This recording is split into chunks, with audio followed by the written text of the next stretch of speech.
A primeira vez que Ezra Miller apareceu em uma produção em filme foi em After School em 2008, e depois Ezra arrecadou milhares de corações ao interpretar Patrick em As Vantagens de Ser Invisível.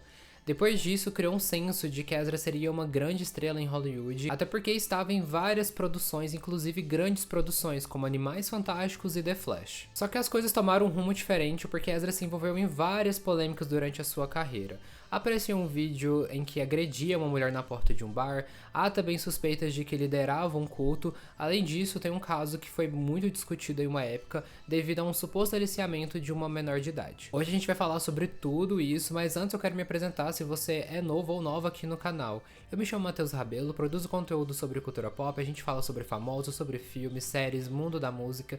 Então se você gosta desse tipo de conteúdo, se inscreve no canal para poder não perder nada. Também estou nas redes sociais no @MatheusRabelo com 2 R's. E se no final do vídeo você tiver gostado dele, peço que você curta e deixe um comentário aqui para poder ajudar ele a alcançar ainda mais pessoas e ajudar o canal a crescer mais. Agora vamos partir para o vídeo. O pai de Ezra é um editor e a mãe é uma dançarina. Então naturalmente Ezra se envolveu nesse mundo da arte muito cedo, sempre teve estímulos ali envolvendo a arte, tanto que para poder superar a gagueira, Ezra participou de umas aulas e iniciativas de ópera justamente para poder ter um controle da fala e da respiração. Nós como público podemos ter uma visão mais extrovertida de Ezra, uma versão mais brincalhona, e isso é enfatizado por pessoas que conviveram com Ezra durante a infância, falando que desde sempre tinha esse estilo mais bobinho, mais brincalhão, tanto que um amigo da família falou que Ezra sempre teve um nível de inteligência emocional muito alto, inclusive quando era criança já tinha essa inteligência emocional muito bem desenvolvida, que isso possibilitou que Ezra sempre se conectasse com as pessoas. E é interessante falar isso porque eu acho que uma visão de uma pessoa que tá mais de perto é bem similar à visão das pessoas que acompanham Ezra como uma figura pública. Justamente por conta do carisma, por conta da extroversão, por conta da maneira de falar e de se expressar que sempre cativou o público.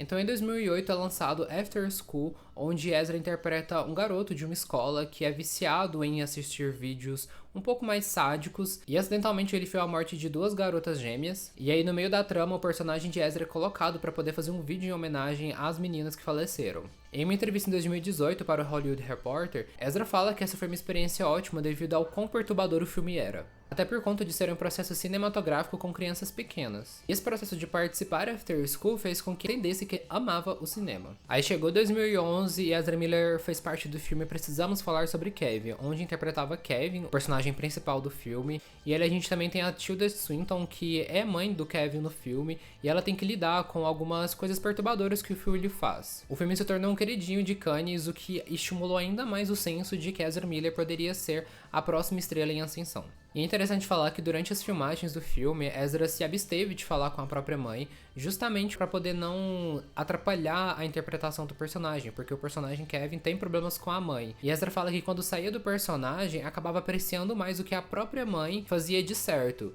Então, quando estava em personagem, era bom manter uma distância para esses pensamentos não prejudicarem a maneira que interpretava o personagem no filme. Em 2015, é lançado o primeiro EP da banda que Ezra fazia parte, Sons of an Illustrious Father, que já fazia parte em 2011. Ezra relata que a banda ajudou a entender melhor o mundo, a se relacionar melhor com as questões da saúde mental, até porque aos 15 e 16 anos, Ezra estava envolvido já em produções, então acabou que teve uma grande exposição e ainda tinha que lidar com as questões emocionais, com questões de saúde mental.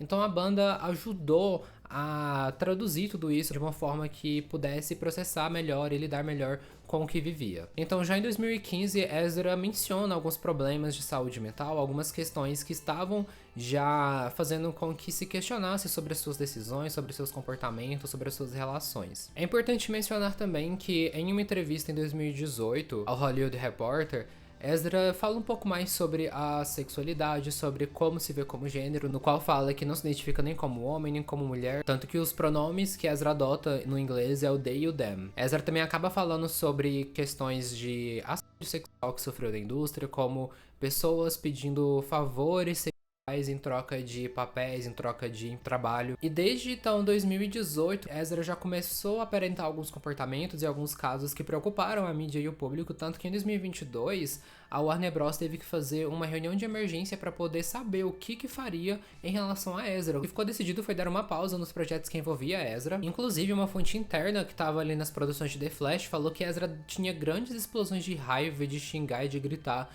Porém, outras pessoas que trabalharam na produção falaram que nunca experienciou nada assim com Ezra. E os problemas de bastidores não começaram em The Flash. Em 2019, Ezra estava participando do filme Asking for It. Alguns relatos de pessoas que trabalharam no set falaram que Miller utilizava túnicas longas, cabeça de unicórnio e capas, por mais que o ambiente estivesse quente, por conta do clima mesmo. E é importante falar que esse conjunto não fazia parte do figurino do personagem que Ezra interpretava. Alguns relatos também falaram do odor que vinha de Ezra, e algumas pessoas falaram que aparentemente Ezra estava mentalmente disperso. O funcionário falou que Ezra parecia simplesmente flutuar de um ambiente para o outro, o que tornava tudo muito estranho e preocupante. Outros problemas nos bastidores surgiram quando Ezra estava gravando a minissérie The Stand. Um figurante falou que Miller gritava, cuspia e interrompia incessantemente o diretor da produção. Então a pessoa que relatou sobre essas explosões de Ezra no set acabou reclamando sobre o comportamento de Miller, mas uma pessoa que trabalhava ali na produção dos bastidores também falou que Ezra estava apenas interpretando o personagem, devido ao fato de que o personagem na minissérie era meio psicopata, meio mentalmente instável. Então era apenas uma forma de Ezra entrar no personagem. Só que a coisa escalonou tão grande que pessoas no set acabaram chamando a equipe de Miller, os advogados, as pessoas que trabalhavam ali com Ezra, para poder reclamar sobre isso, porque criou um ambiente tão preocupante que as pessoas estavam se sentindo inseguras de ficar perto de Ezra. Já em 2020 começa a surgir algumas especulações de que Miller estaria liderando um culto. Nesse mesmo ano, Miller teria viajado para Londres para poder gravar Animais Fantásticos, O Segredo de Dumbledore, só que por conta da Covid as produções tiveram que ser pausadas e então Ezra acabou indo para a Islândia. Chegando lá, as pessoas relataram sobre o odor que vinha de Ezra, falaram também que Miller andava descalço, sem trocar as roupas, tinha unhas grandes e pontiagudas, tinha também uma ferida no pé que havia infeccionado, então a situação visual de Miller estava também bem precária. Durante essa fase na Islândia, Miller alugou um Airbnb e convidou vários artistas ali que estavam na região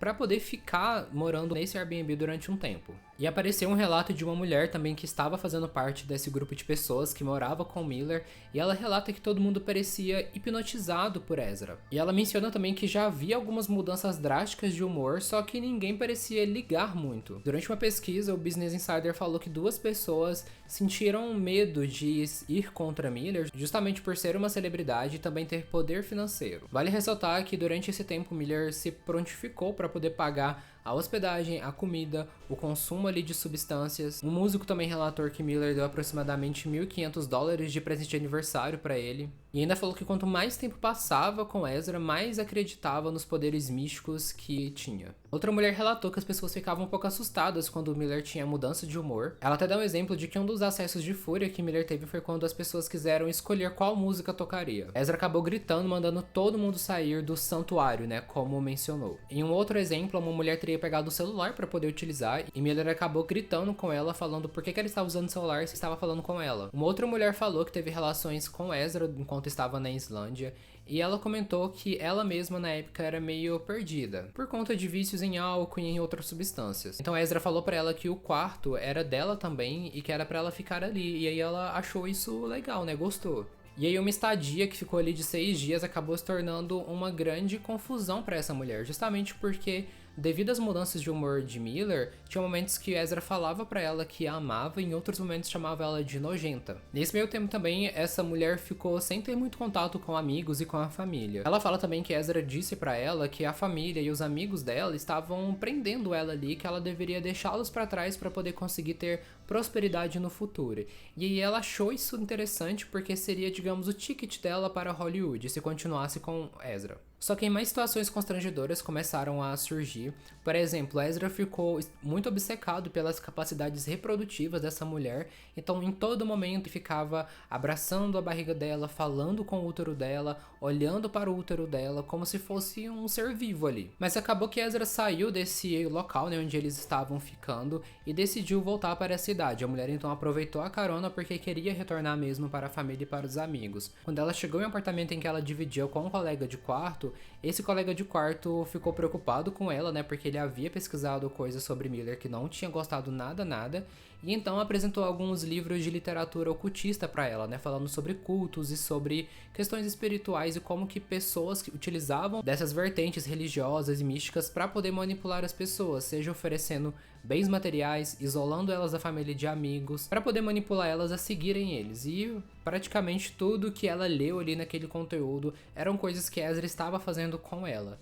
Isso fez ela ter um choque de realidade, o que causou muito estranhamento e ela ficou muito assustada, né, pensando como que ela poderia se recuperar de tudo isso. Ainda na Islândia, mais um caso surgiu envolvendo Ezra Miller. Dessa vez um vídeo viralizou em que mostrava Ezra atacando uma mulher segurando o pescoço dela. Algumas pessoas surgiram defendendo Ezra, falando que era apenas um vídeo falso, ou que era uma brincadeira, ou que era uma brincadeira que foi longe demais. Mas vou te contar qual foi a história, né, segundo a vítima e segundo as pessoas que estavam no bar, inclusive o barman e outras testemunhas que vivenciaram aquela experiência também. Na Islândia, Ezra passou a frequentar vários bares, inclusive fazendo amizade com pessoas que frequentavam também. O barman chamado Carlos Rainey falou que ele desenvolveu uma amizade com Ezra justamente porque conseguia conversar sobre assuntos espirituais, assuntos profundos de mundo, sobre emoções, reflexões com Ezra. Então acabou gerando esse senso de identificação justamente por conta da maneira que a mente de Miller era aberta. Mas aí ele enfatizou que quando alguma coisa vai contra o que Ezra quer ou acredita, aí sim as coisas tomam um outro rumo. O barman falou que teve 2 ocasiões em que Miller esteve envolvido em algum tipo de briga. A primeira foi contra um homem que estava no bar,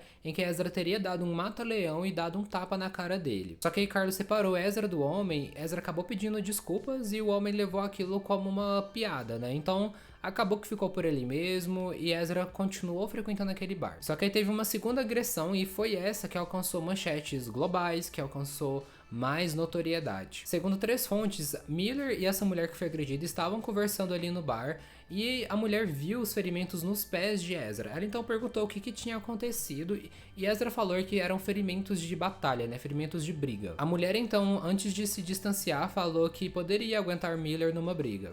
Miller então perguntou: você quer brigar mesmo? A mulher então disse para eles se encontrarem na área de fumantes em 2 minutos. Deu o tempo ali de espera e os dois foram para a área externa, né, onde ficava ali os fumantes, onde tudo aconteceu. No vídeo, que eu não vou mostrar aqui por ser uma agressão, a mulher aparece se aproximando de Ezra, perguntando: você quer lutar? Você quer lutar? Mas ela está sorrindo, aparentemente o tom dela é de brincadeira, só que Miller agarra o pescoço dela. Até a pessoa que estava filmando parou de gravar e foi intervir falando para eles pararem com aquilo, porque aquilo tudo que antes era uma brincadeira se tornou algo bem sério.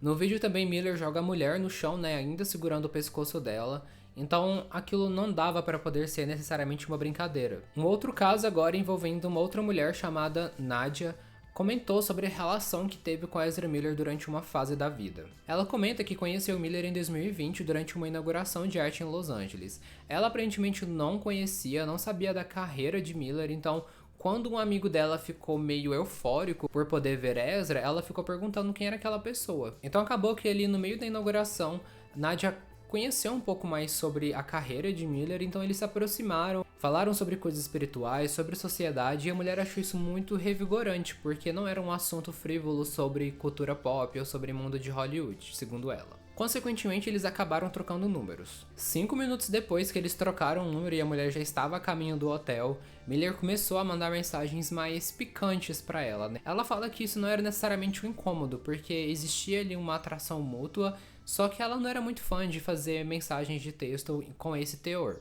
Então quando ela pediu pra Miller parar, Miller parou. Na última noite de Miller em Los Angeles, os dois tiveram relações pela primeira vez. Depois disso, os dois ficaram trocando mensagens por 2 anos. Tentavam se encontrar, se ver novamente, mas era sempre difícil por conta de agenda.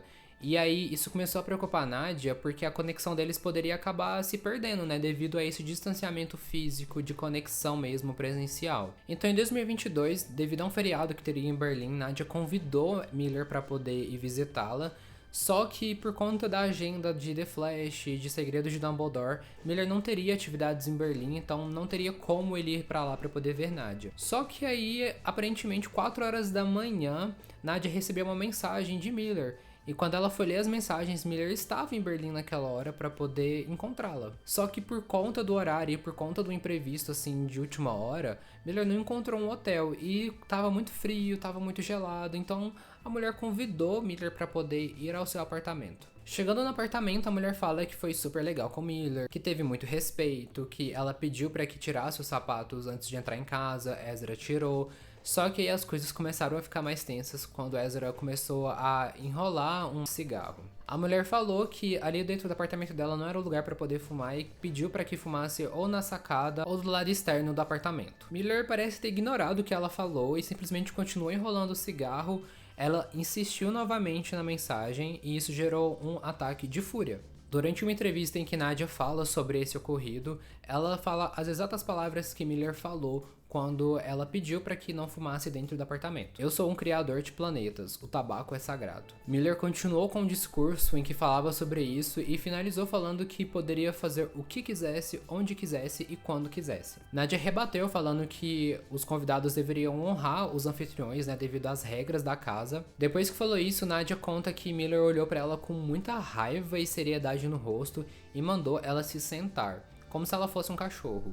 Ela relatou isso pra Miller e aí Ezra falou que sim e que estava falando com ela como se ela fosse um cachorro mesmo. Esse foi o estopim para que Nadia mandasse Ezra ir embora da casa dela, só que acabou que Ezra se exaltou também, chamando ela de transfóbica, de nazista. Nadia então ligou para a polícia devido ao que estava acontecendo ali, que ela não conseguia tirar Miller da casa dela. E quando ela começou a ligar para a polícia, Miller começou a andar pelo apartamento, gritando, falando que Nadia estava provocando, era vítima de estupro, era um sobrevivente, que Nadia estava engatilhando e machucando Miller. Finalmente, Nadia conseguiu bloquear Ezra ali na porta, então Ezra acabou pegando as coisas e indo embora. Nadia ligou pra polícia falando que não precisava mais ir, né, porque já tinha solucionado ali o problema. E então ela começou a limpar o apartamento, porque ficou traços de tabaco no apartamento, né, porque Miller foi espalhando. E aparentemente tinha tudo acabado, né, mas 30 minutos depois, Ezra voltou pro apartamento e começou a bater na porta como se estivesse arrombando.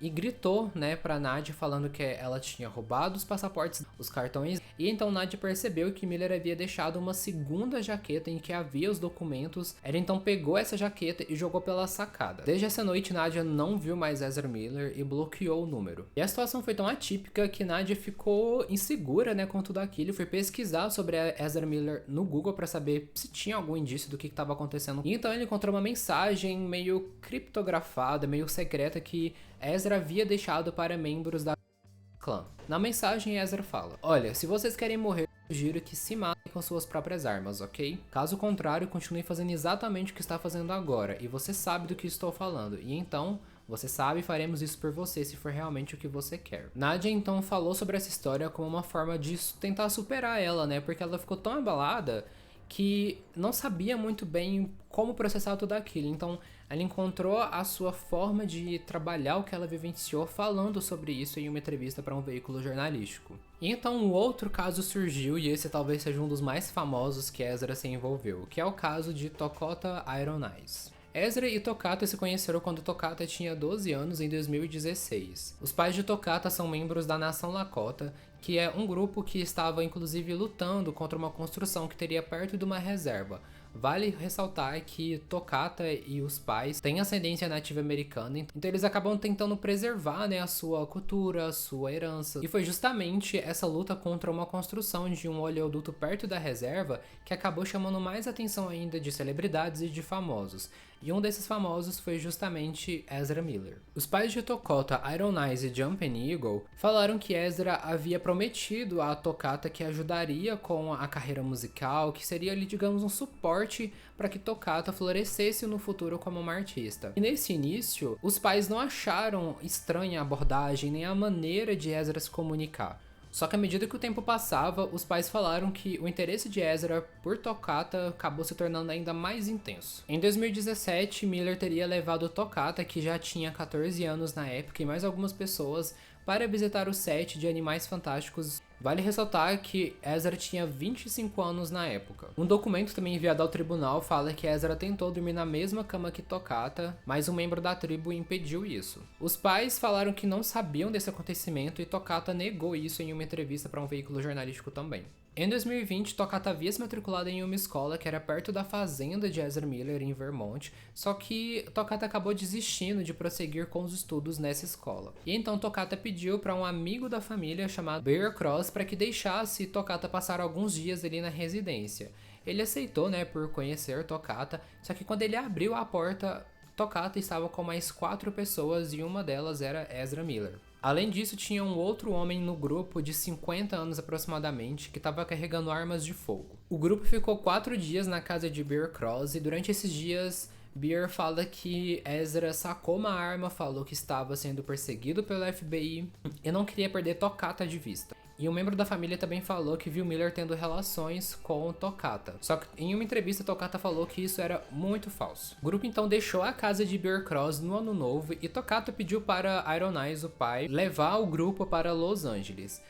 Iron Eyes aceitou, levou-lhe a trupe para Los Angeles, só que durante essa viagem foi quando Iron Eyes percebeu o quão problemática era a relação de Ezra Miller com Toccata. Ele falou que Ezra se auto-intitulava uma reencarnação de Jesus Cristo. Em um certo momento também ele brandiu uma arma de fogo em um parque estadual. E falou também que Toccata era a reencarnação da mãe de Miller na vida passada. Mais tarde naquele mês, Ezra leva todo o grupo de novo para a fazenda em Vermont, que era da família de Miller. E aí nessa fazenda também acontece de Toccata inserir LSD. E isso fez com que Toccata ficasse fora de si. Então Miller ligou para os pais de Toccata e em um estalo de dedos eles pegaram um avião e viajaram até a fazenda. Chegando lá, eles falaram que Toccata estava muito enlouquecida, ela estava gritando muito, gritou tanto que ficou sem voz por vários dias, e os pais identificaram alguns hematomas. Uma pessoa ali da fazenda falou que esses hematomas surgiram quando Ezra prendeu Toccata contra o chão, porque não tinha respondido uma pergunta que Miller havia feito. Em uma entrevista para o Insider, Toccata falou que ingeriu uma microdose de LSD e que os hematomas eram por conta de uma automutilação que teria feito porque tinha perdido um amigo, e que alguns hematomas podem ter surgido também quando os pais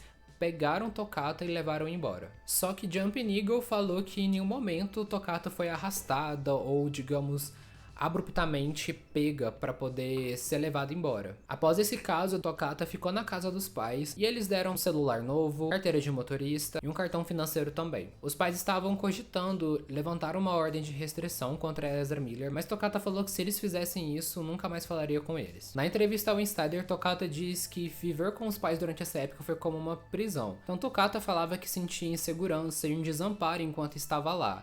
Só que os pais falaram que Toccata tinha liberdade de ir e vir quando quisesse. Algumas semanas se passaram e Toccata tinha planejado uma viagem para Nova York para poder trabalhar com música com um amigo. Só que na verdade os planos eram de ir encontrar Miller. Oliver Ignatius, que é um antigo colaborador musical com Miller, fala que em 2022 a relação dos dois acabou se tornando ainda mais problemática por conta da influência que Ezra Miller tinha na vida de Toccata. No ano de 2022, então, Toccata já tinha 18 anos e Ezra Miller levou Toccata para o Havaí. Chegando lá, Oliver falou que Ezra confiscou o celular de Toccata e pressionou Toccata para poder trocar de nome, querendo chamar de Gibson, sendo que Gibson era o apelido do cachorro da família de Toccata. Oliver fala que Toccata mostrou resistência falando que amava o próprio nome, só que Ezra falou que agora Toccata amava o nome Gibson. Quando Ezra falou isso, Toccata demonstrou uma reação de silêncio desanimador. Vale ressaltar que Toccata também é não-binário e ainda falou ao Insider que o nome Gibson foi Toccata mesmo que havia criado. E ele chegando em Havaí, as coisas se tornaram muito problemáticas. Ezra Miller se envolveu em várias situações com a polícia. Uma delas foi em um bar de karaokê. Uma mulher estava cantando uma música ali no karaokê e então Ezra ficou furioso, gritou obscenidades para a mulher, pegou o microfone da mão dela. Ezra também arremessou dardos contra o homem, o que levou, né, Liubar a chamar a polícia, e Ezra teve que pagar $500 de multa. Um dia depois, Miller foi pego em uma outra situação, agora com um casal em um albergue. Esse casal havia aceitado Miller e Toccata para poder passar alguns dias ali no albergue, só que um dia Miller simplesmente invadiu o quarto deles e falou que ia enterrar o homem e a esposa vagabunda dele. Miller também foi acusado de roubar o passaporte e a carteira do casal, e então eles entraram com um processo de pedido de ordem de restrição contra Ezra Miller. Só que acabou que depois o casal retirou a acusação e simplesmente ficou por isso mesmo. Algumas semanas depois desse caso, Miller foi preso novamente porque arremessou uma cadeira na testa de uma mulher de 26 anos, causando um ferimento. Isso aconteceu em uma festa em que Ezra Miller estava e algumas pessoas pediram para que se retirasse. Isso fez Miller ficar em um acesso de fúria e fazer tudo o que fez. Ezra Miller nunca foi formalmente acusado por essa ocasião. E vale ressaltar que essas não foram as únicas acusações contra Miller no Havaí. Teve cerca de mais 10 acusações por, digamos, crimes menores, como gravar pessoas em um posto de gasolina, se recusar a sair de uma calçada de um restaurante e discutir com pessoas no geral. Quando Miller e Toccata voltaram para Vermont, Oliver disse que as agressões verbais continuaram acontecendo. Em uma certa ocasião, ele lembra, Toccata havia colocado maquiagem no rosto. Miller ficou furioso e perguntou para Toccata o que estava fazendo com aquilo, por que estava mexendo com aquela tinta de palhaço. Além disso, Oliver fala também que Ezra Miller confiscou o celular de Toccata e escondeu. Toccata defendeu Miller novamente, falando que nunca gritaram e que a questão da maquiagem foi mais um diálogo queer. Oliver fala que em uma outra ocasião, Miller levou Toccata para a igreja que Oliver e uma outra pessoa estava reformando e que Miller beijou desleixadamente Toccata para poder se despedir ali no momento. E que teve um momento ali que eles pararam o beijo e Miller disse para Toccata: não há abuso sem amor. Só que Toccata novamente falou que nunca ocorreu um beijo entre eles e que nunca houve também essas palavras. Os pais de Toccata então entraram com um processo para poder manter Miller longe, né, de Toccata. Só que o juiz falou que não conseguia localizar Miller para poder intimar, né, a participar do processo. E uma outra situação surgiu em Massachusetts. Na cidade, Miller havia conhecido uma criança de 11 anos que era não binário e os pais também dessa criança. A mãe da criança era amiga de um vizinho, né, que morava embaixo dela, e esse vizinho estava na banda do companheiro de viagem que estava com Ezra Miller. Então, como tinha uma ligação ali entre todo mundo, eles acabaram se reunindo uma noite para poder jantar. A mãe da criança falou que Miller demonstrou um certo interesse intenso demais em relação à criança de 11 anos, tentando conversar. Ezra teria elogiado a criança durante a noite, falado do nível de maturidade que apresentava e deu a ideia de lançarem uma linha de roupas. Além disso, Miller também ofereceu para poder pagar a escola de design para a criança. A criança, durante uma entrevista, falou que ficou muito desconfortável com a presença de Ezra Miller porque não gosta de falar muito com pessoas desconhecidas. E naquela noite, Ezra forçava a criança a continuar falando e a continuar se expressando, sendo que não queria. E então as coisas começaram a ficar um pouco mais estranhas durante essa noite. A mãe relata que Ezra falou o seguinte: conversei bastante com a criança e ela tem muito poder. Em um momento você vai perceber que não tem mais controle sobre ela. Ela é um ser elevado e teria sorte de ter alguém como eu para guiá-la. Miller também nessa noite teria perguntado para a mãe da criança se ela teria vontade de tomar o sangue de Miller, porque a mãe tinha um estilo mais gótico. Só que esse acontecimento foi uma maneira muito explosiva de Miller falar. Parece que ele gritou, né, ele perguntando se a mãe queria tomar o sangue, inclusive até a esposa jugular. E também ocorreu uma outra explosão quando a mãe utilizou a palavra tribo para poder se referir a ela e os amigos dela. Miller falou que aquilo era apropriação cultural e acusou a mãe de racismo, causando uma outra comoção ali bem esquentada. Outro acontecimento nessa noite, sim gente, foi uma noite muito agitada. Eles estavam jogando um jogo que Miller falou que tinha origens Rastafari. Então o vizinho, que era meio negro, questionou isso. Então Ezra abriu a jaqueta mostrando um colete à prova de balas e uma arma, e ainda falou que falar da maneira que esse vizinho tinha falado poderia colocá-lo em uma situação muito séria. Ou seja, uma ameaça. No dia seguinte, a mãe acabou encontrando Miller em uma situação ali na rua e Miller pediu desculpas pelo comportamento que tinha tido na noite anterior. Só que depois do pedido de desculpas, Miller voltou a insistir com a criança, falando que Miller compraria cavalos para ela, que daria mais recursos para essa criança. Só que a criança ficou, né, meio cautelosa. Depois desse dia, Miller apareceu novamente no apartamento com um chapéu de cowboy e botas de cowboy, falando que queria comprar cavalos para a criança.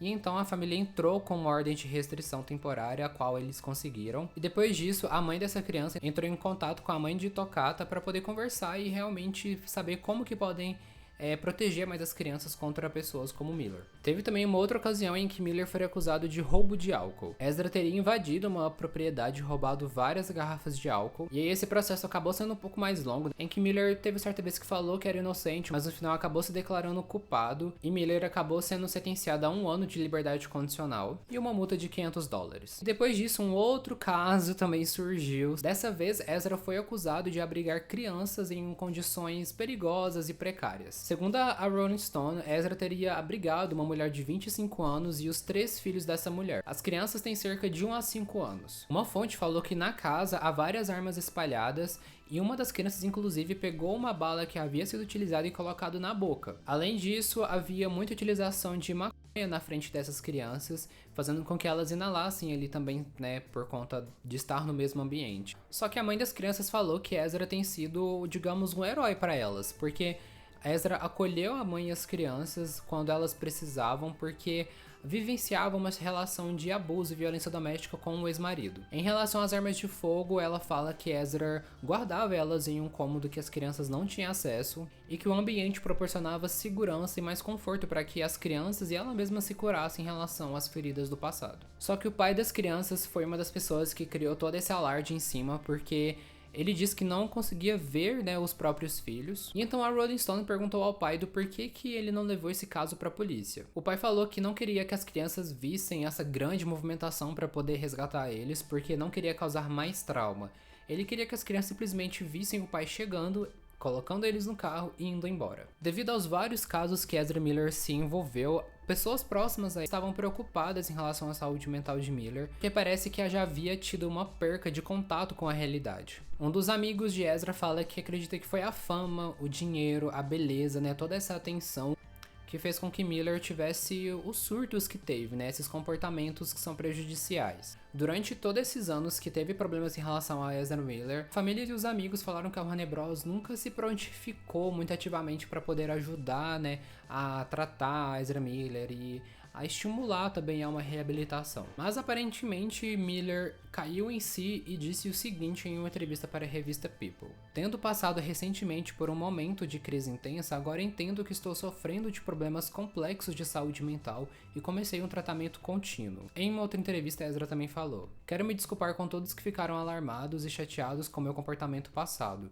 Estou comprometido em fazer o trabalho necessário para voltar a um estágio saudável, seguro e produtivo em minha vida." Talvez agora a gente veja uma certa melhora em relação ao comportamento, mas inclusive tem até uma entrevista aí que um amigo da família falou que as pessoas que conviviam com Ezra estão passando por um processo, digamos, de luto, por não ter mais aquela pessoa que eles conheciam anteriormente. Em relação ao caso de Tokata, aparentemente Tokata está morando com os pais, mas ainda mantém contato com Ezra, porque vão a show juntos, escrevem música juntos, ainda tem um certo tipo de relação ali de amizade. Além disso, Miller teria saído em turnê com a banda em que participa, né, tocando bateria, o que demonstra que há um certo tipo de foco agora no mundo da música e em explorar esse universo musical. Em relação a The Flash, o que o futuro, né, espera de Ezra Miller? Durante esses anos em que os processos de Ezra Miller acabaram se tornando mais populares, né, acabaram sendo discutidos mais, a Warner Bros. Acabou falando um pouco sobre a relação com Ezra Miller, né, então as falas geralmente são bem positivas, falando que Ezra estava focado em melhorar, que estava já fazendo